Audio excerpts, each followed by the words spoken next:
When your furnace won't start, here are 5 simple things to check before calling the professionals for help. First, make sure the air filter is clean. A clogged filter can wreak havoc on your furnace's efficiency and can even make it stop working.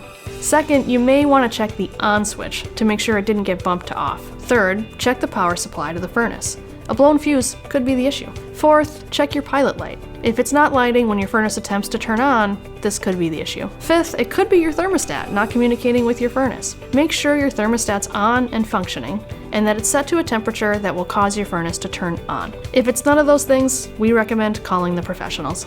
We thought you'd like to know.